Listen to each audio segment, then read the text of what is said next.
ओम नमस्ते जी। आइए आज की चर्चा को प्रारंभ करते हैं।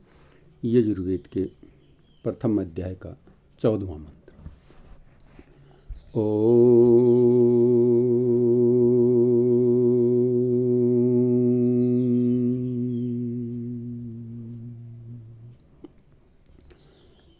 सर्मास्य वधूतं रक्षो वधूता अरातयो आदित्यास्त्वागसी प्रतीत्वादित्यैर्वेतु अद्रिरसि वानस्पत्यो ग्रावसि प्रेथु बुध्नः प्रतीत्वादित्यास्त्वेतु। बहुत सुंदर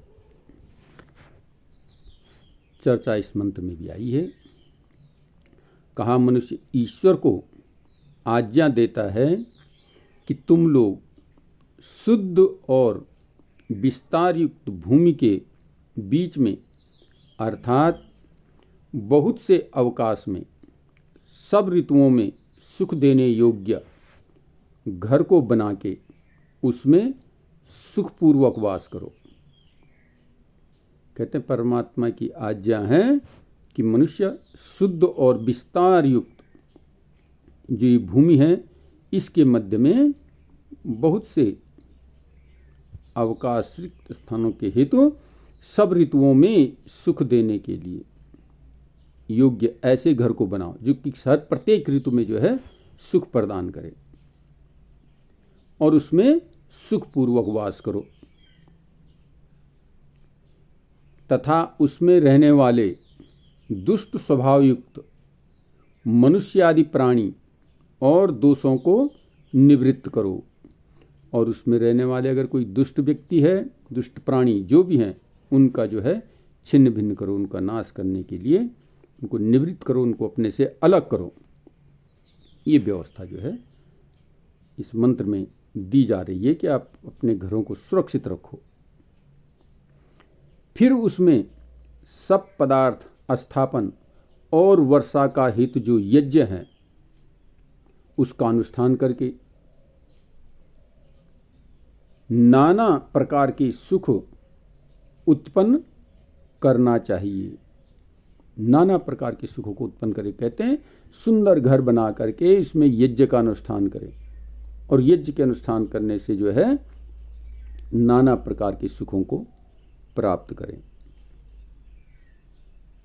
क्योंकि यज्ञ करने से वायु और वृष्टि जल की शुद्धि द्वारा संसार में अत्यंत सुख सिद्ध होता है। यदि सुख प्राप्त करना है तो जल और वायु ये दोनों चीज़ें हमें शुद्ध प्राप्त होनी चाहिए और इसके लिए निरंतर घर पर जो है यज्ञ होना चाहिए। यज्ञ इन दोनों को जो है शुद्ध कर देता है, पवित्र कर देता है। तो बहुत ही सुंदर बात इस मंत्र में आई है कि हम यज्ञ के द्वारा वायु और वृष्टि को शुद्ध करें, पवित्र करें, जिससे हमें शुद्ध वातावरण प्राप्त होता रहे और हम सुख को प्राप्त कर सकें।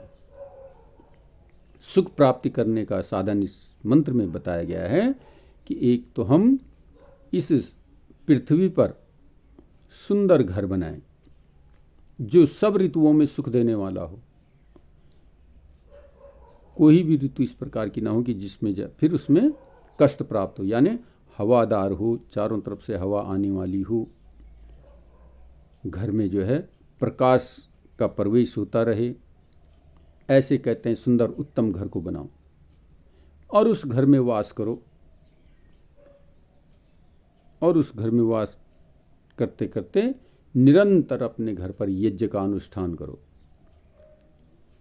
कहते हैं यज्ञ करने से वायु और वृष्टि की जितनी शुद्धि होती, पिछले मंत्र में भी बताया गया था कल कि जितनी शुद्धि यज्ञ के द्वारा होती है इतने और किसी माध्यम से जो है जल और वायु की शुद्धि नहीं हो सकती। और इस मंत्र में भी यही चर्चा है कि जल और वायु को शुद्ध करने का सबसे सटीक, सबसे बढ़िया, सबसे उत्तम उपाय है यज्ञ करना।